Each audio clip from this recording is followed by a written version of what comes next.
sa ngayon po makakapanayam naman natin si Police Chief Superintendent Manuel Garlan, ang direktor po ng PNP Region 11. Sir, magandang hapon po sa inyo. Magandang hapon, Jiggy, at sa lahat ng nanood ng QRT. Apo, dito po sa pangyayaring ito, ano po, talaga po bang na-establish na NPA po ang nanambang at bago ho nangyari ito, meron ho bang threat na natatanggap yung mga taga-bansalan? Alam mo, totoo yan na ito ay mga bandidong NPA. Kaya tawag na namin sila ngayon bandido, mga tulisan, dahil wala naman silang ideology na naglalaban. Itong ating pong mga pulis ay mag-iimbestiga lamang kasama yung ating mga crime laboratory technicians, dahil sa isang murder na nangyari po dyan na itinawag po ng ating kapitan. At yan nga po ay hindi namin na-determine kung ilan yung tumambang sa ating mga pulis.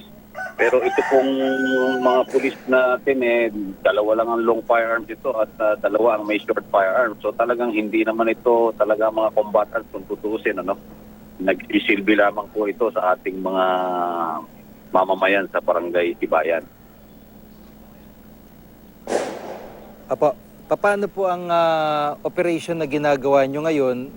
Meron ho bang pakikipagtulungan na ginagawa naman yung mga komunidad dyan sa malapit sa pinangyarihan po niyan? Well, yung po ngayon ay kami ay nag-gather ng information para ma-determine natin kung saan nag-withdraw itong mga kalaban. Nang sa gayon ay kami naman ay makapag-hardcore operation at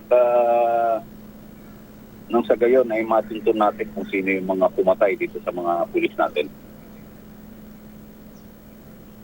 Apo, doon sa ibang mga lugar sa Visayas ay may mga preparasyon yung mga opisyal doon, mga local officials dahil may mga threat ng paglusob ng NPA. Sa nasasakupan nyo po ba ay meron din hong mga natatanggap kayong intel report na ganun po? Meron. Dito sa, dito sa Davao Region ay isa ito sa sabihin natin, pinakamaraming NPA, mga bandit.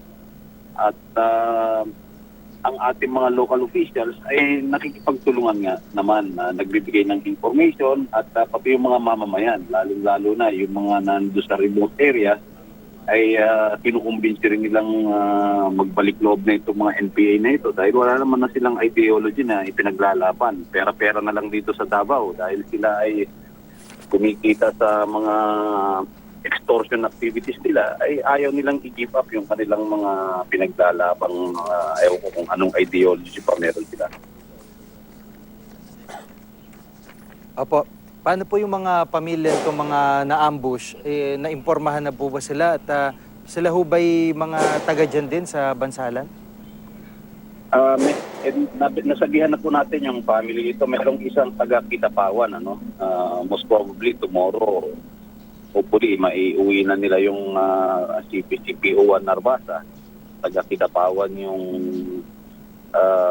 pamilya niya, Pero yung dalawa nakaburol dito sa Bansalan and yung isa na ilibing na dahil Muslim yung isa, CPO1 Saro Mangutara na ilibing na kaninang hapon last Wednesday.